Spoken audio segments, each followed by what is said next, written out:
Hello all, welcome to Paritranaya.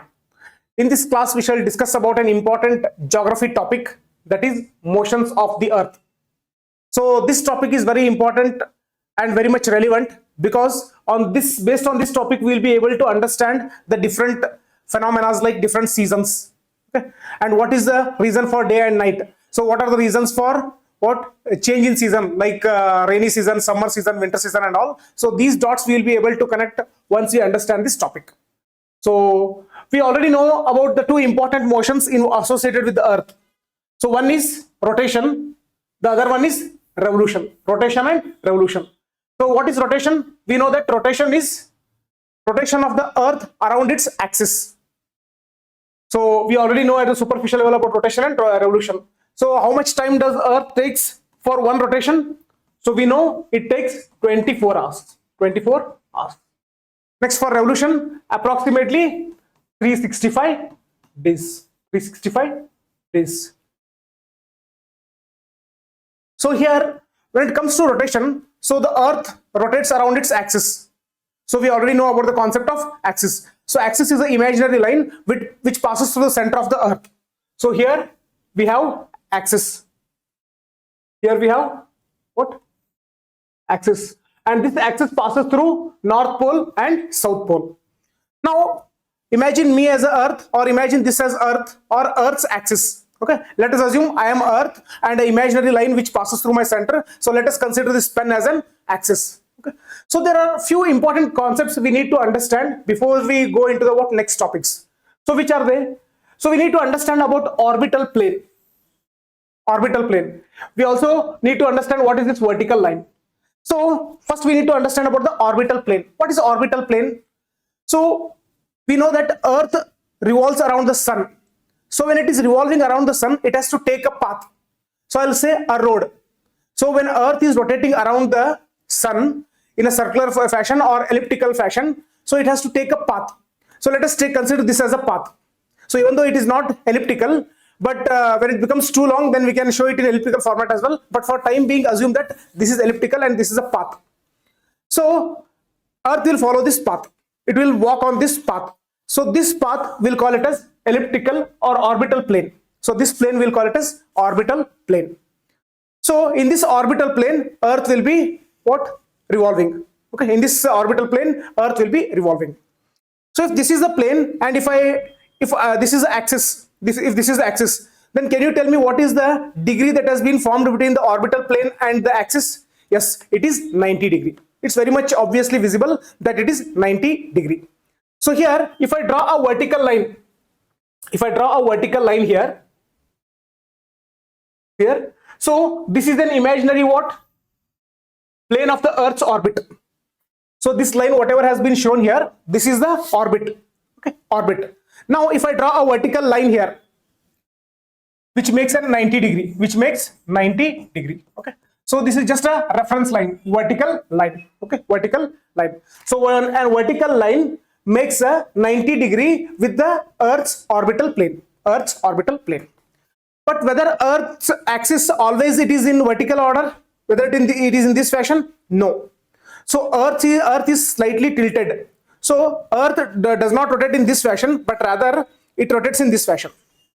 So here if you observe the degree between this orbital plane and this axis. So what is the degree? That how much degree do we have? So that is 66.5 degree.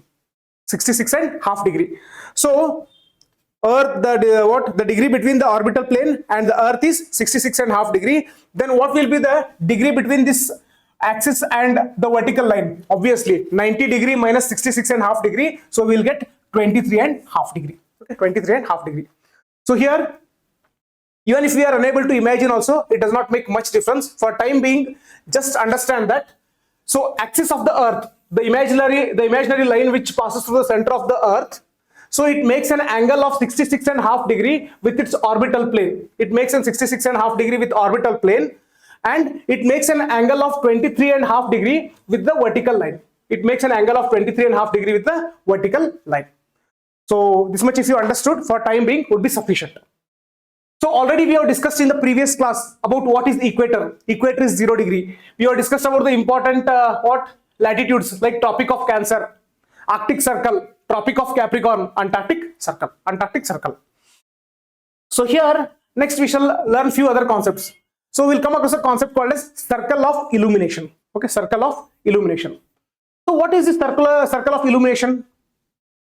So if you look at Earth, Earth is, it's not exactly round, but let us consider it is round. Okay, round. Now this is a shape or a globe. Already we have seen the example of globe. So this is our globe, so which represents our Earth. So this is our sun. Okay, so these are the sun's rays which are reaching Earth. So if you look at this figure, it's very clearly visible that the entire Earth will not receive the rays of the sunlight at one instant of time. At any instant of time, the entire Earth will not receive the sunlight.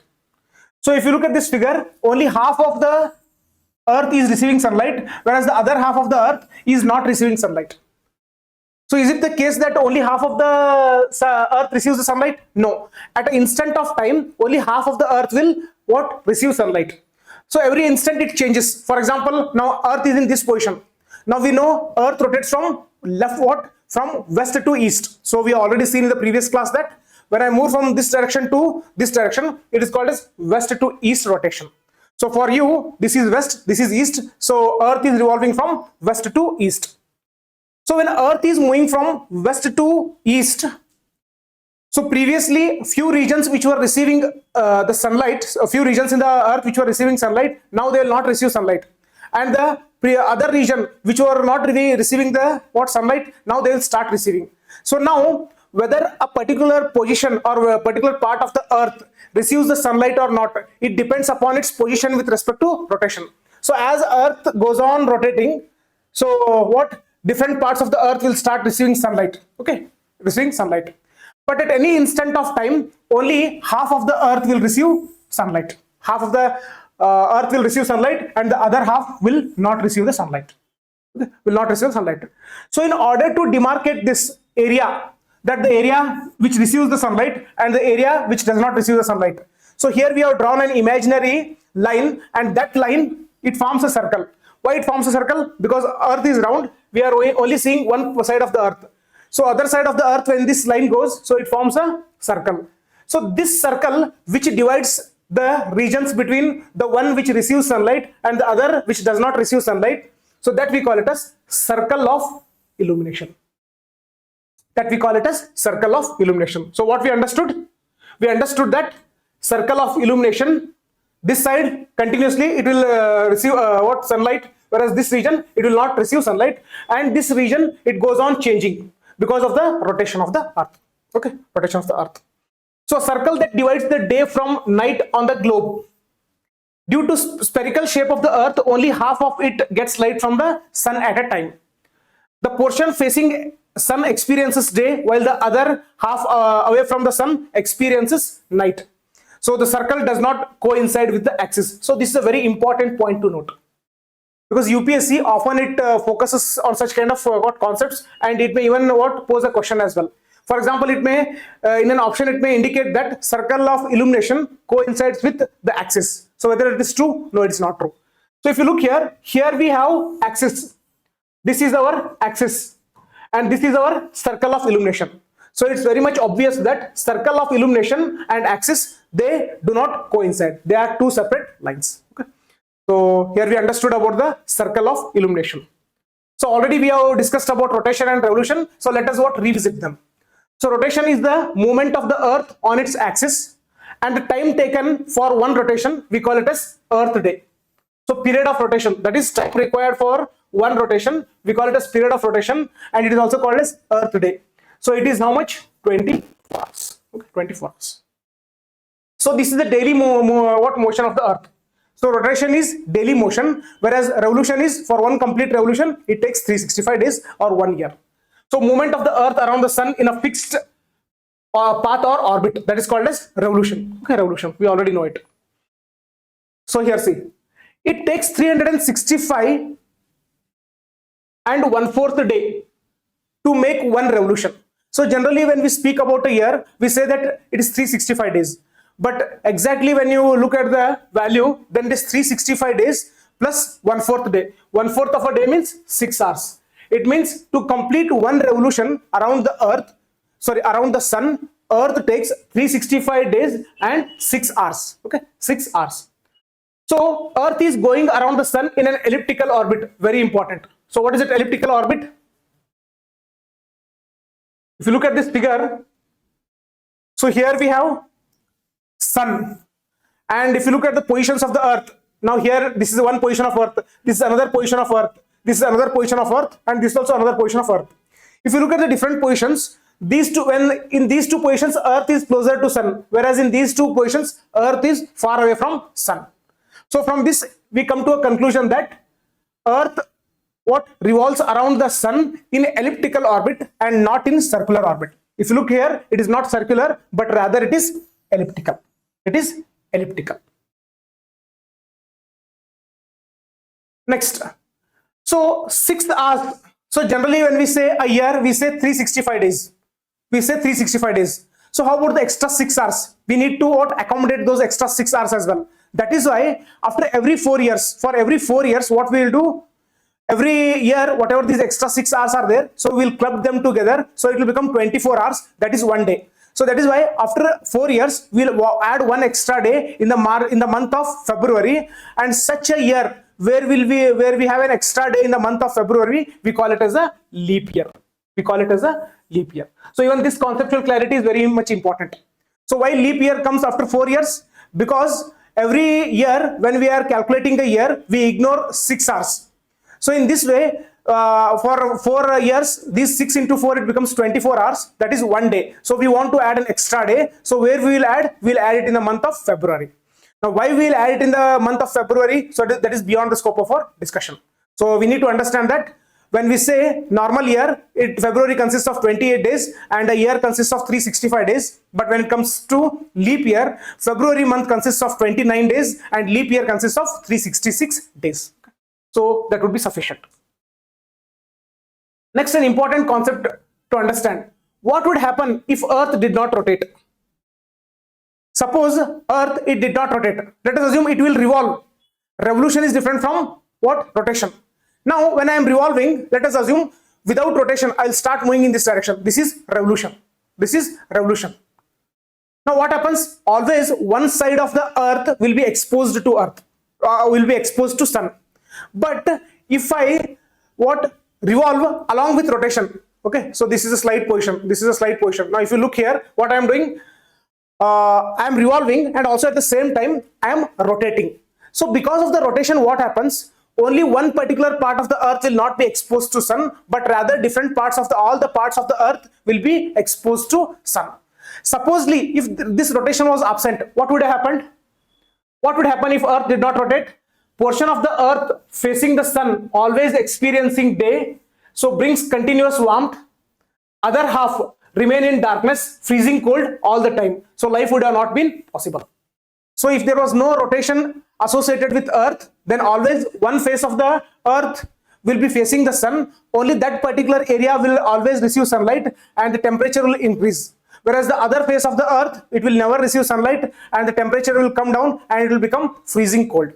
So for any life to sustain, we require moderate temperatures. It should not be too much hot or too much cold. So if earth does not rotate, then we will not be able to establish that kind of moderate temperature. Then life would have not been possible. So life is possible on earth because of the rotation. Okay. So rotation is a very important phenomena associated with earth. So without rotation, life would have not been possible. Next. So what are the reasons for these various seasons? We have heard about the various seasons like what? Summer season, winter season, spring season, and autumn seasons. So why do these seasons change? These seasons change due to the change in the position of the earth around the sun. Position of the earth around the sun. Now the next question, whether change in season is associated with the rotation of the earth or revolution of the earth. So change in season is associated with the revolution of the earth, with the revolution of the earth. So because of the revolution of the earth around the sun, it is placed at different positions at different point of time. Now generally in the month of September, or you may take August, September, October, if you consider these 3 months period, then earth will be somewhere in this position. So here in these positions, it will be close to sun. Similarly, if you look at March, okay, February, March and April, somewhere in these 3 months, Earth will be placed somewhere in these positions. Similarly, in the month of June, May, June, so it will be placed in this position. Similarly, November and December, somewhere Earth will be in these positions, okay, in these positions. So because of the Earth's position at different places, we experience different seasons. Now, we shall look at these various positions and how do they impact the Earth's atmosphere or Earth's climate. So here, there are different classification of the positions, okay, positions of the Earth. So first that we will be discussing here is the position of the Earth, which is called as summer solstice. The position of the Earth is called as summer solstice. So what is the summer solstice? So summer solstice generally in the month of June. In the month of June, so where the sun is placed, it is placed at this location. So this we call it as summer solstice, and especially June 21. Why June 21? So we'll see later on, because on June 21, sun's rays will exactly shine on Tropic of Cancer. So let us understand this part. So how it works?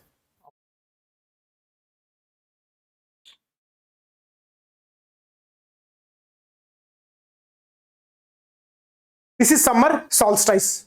So now on June 21, okay, on June 21 and the other dates close to June 21, it may be June 20 or June 22. If you look at these dates, then what is the position of the Earth? Now this is our Earth. So if you look at Earth, some part is slightly tilted towards the sun and the other part is away from the sun. So which is that part? So we already know about the southern and northern hemisphere. So on top of the equator, this region we call it as northern hemisphere, and below we call it as southern hemisphere. Okay, so this is southern hemisphere and this is northern hemisphere. So this is our equator. So on top of equator we have northern hemisphere and below we have southern hemisphere. So if you look here, northern hemisphere is slightly tilted towards the sun, whereas southern hemisphere is away from the sun. So it is very much obvious that the amount of sunlight which is received by the northern hemisphere is more compared to the amount of sunlight which the southern hemisphere receives. So obviously the area which receives more sun rays, so it will receive more heat. So definitely at that time, what will be the season prevailing there? Summer season. So it will be summer in the northern hemisphere. And in the southern hemisphere, it will be winter. We need to understand that across the globe, across the world, so same season will not be experienced at the same time. If northern hemisphere experiences summer season, then the southern hemisphere will experience winter season. Okay, winter season. So from this, what we understood, during summer solstice, northern hemisphere will be experiencing summer season and southern hemisphere will be experiencing winter season. Again, there are a few other interesting things to note. We shall look into it. So on 21st June, the northern hemisphere is tilted towards the sun. So rays of the sun fall directly on the Tropic of Cancer. Very important. So on 21st June, so rays of the sun will directly fall on Tropic of Cancer. So somewhere we have here Tropic of Cancer. So on Tropic of Cancer, sun rays they fall directly. Some sun rays they fall directly. So few of the things based on the just figure you will not be able to imagine, but still you should understand, because questions will be asked like this: on which particular day sun's rays will fall directly on Tropic of Cancer? So you should be able to recall that it is on 21st June. On 21st June, sun's rays they fall directly on Tropic of Cancer. Okay, Tropic of Cancer. Next, whether it is northern hemisphere or southern hemisphere, generally poles receive less heat. So here we have poles, right? This is North Pole and this is South Pole. So both North Pole as well as South Pole, they receive less heat. Okay, they receive less heat. Next, North Pole is inclined towards the sun. If you look here, North Pole and South Pole. So North Pole is inclined towards the sun. So South Pole is away from the sun. So places beyond the Arctic Circle experience continuous daylight for about 6 months. Since a large portion of the northern hemisphere is getting light from the sun, it is summer in the regions north of equator. So we have seen that. So in the northern hemisphere, we will be experiencing summer season. So this point is very important here. What is that? Places beyond the Arctic Circle experience continuous daylight for about 6 months. Means here we have Arctic Circle. Arctic Circle is present at 66.5 degree north. So the region beyond Arctic Circle, that is this region between Arctic Circle and poles. So this region, it continuously experiences day for 6 months. Very important. For 6 months.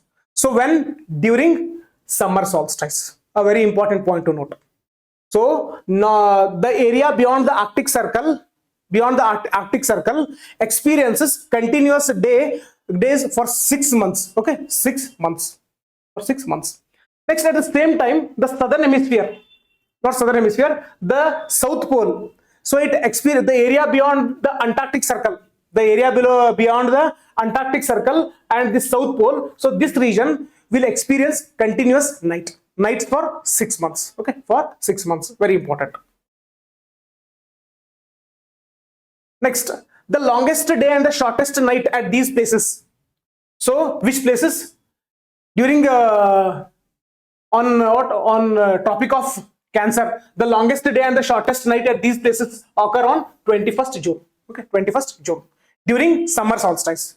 During summer solstice, the longest day and the shortest night, it happens on 21st June. Very important point to note. So again, the questions might be framed on this as well. Now, whatever we are experiencing in the northern hemisphere, it will be the exact reverse in the southern hemisphere.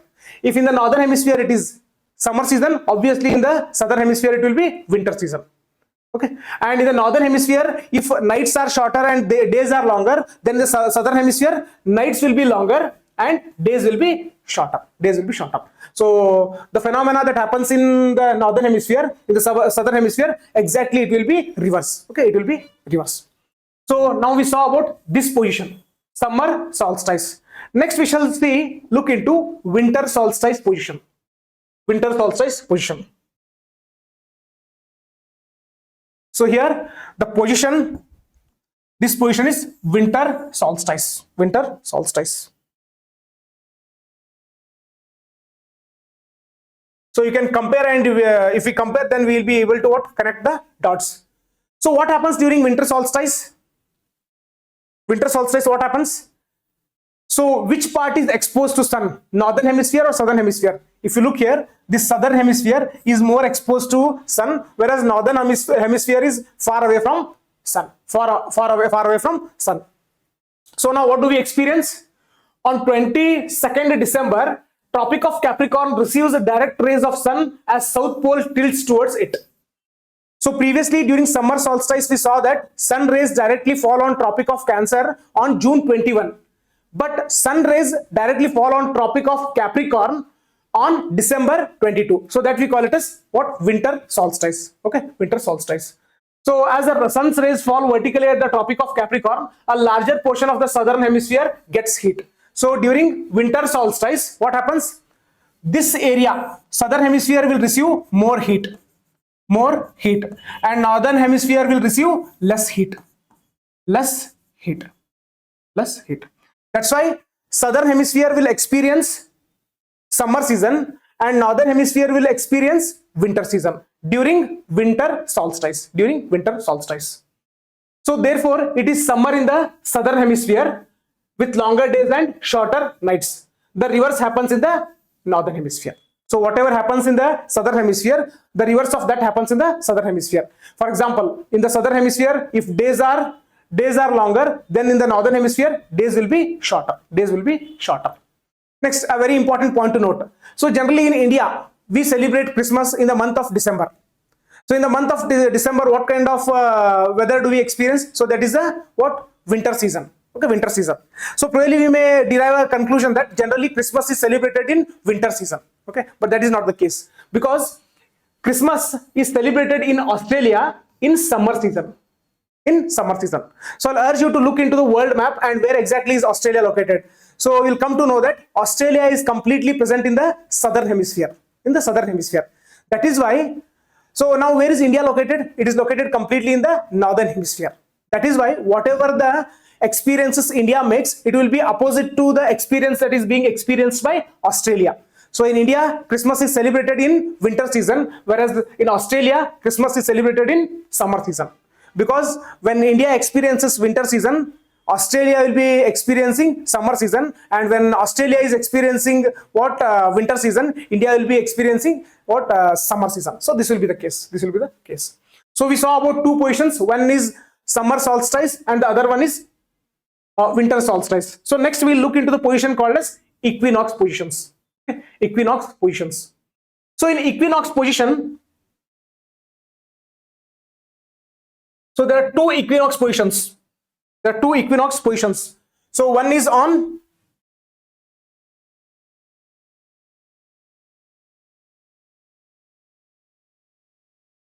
September 23 and the other is on 21 March. Okay, 21 March or 21st March. Now on 21st March and September 23, we call these positions as equinox positions. Equinox positions. So direct rays of sun fall on the equator. Very important point to note. So here, rays of sun, they directly fall on equator. Now next a question arises.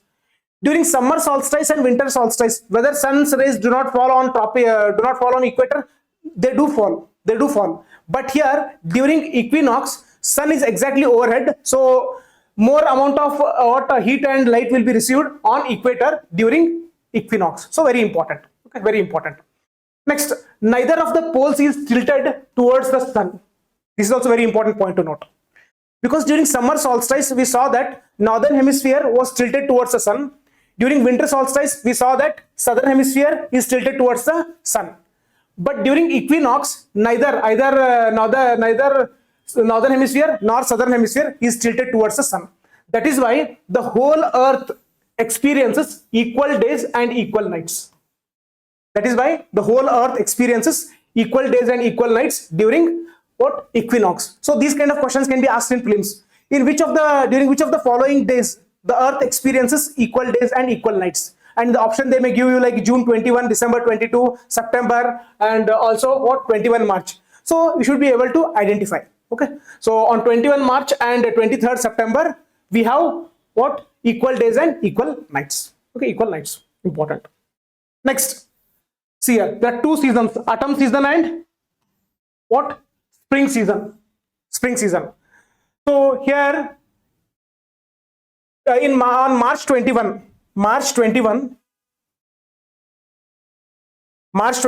what we are seeing here? So in the northern hemisphere, we have spring season, and in the southern hemisphere, we have autumn season. Next, on 23rd September, northern hemisphere experiences autumn season and southern hemisphere experiences spring season. So even these things are very important. Okay, we need to have a clear understanding. So questions might also be posed like the northern hemisphere on 23rd September, whether it experiences autumn season or spring season. If such kind of questions are posed, so this information will definitely become handy and what? Useful to answer such kind of questions. Next, days and nights. So here finally, days and nights, we experience days and nights because of rotation. Because of rotation. So changes in seasons we experience because of revolution. Because of revolution. So this was an important topic, that is this was an important topic related to motions. Okay, motions. Similarly, in the upcoming classes, we will be discussing about the important topics related to UPSC Civil Services examination. So for all our further updates, subscribe to our channel and hit on the bell icon. Thank you.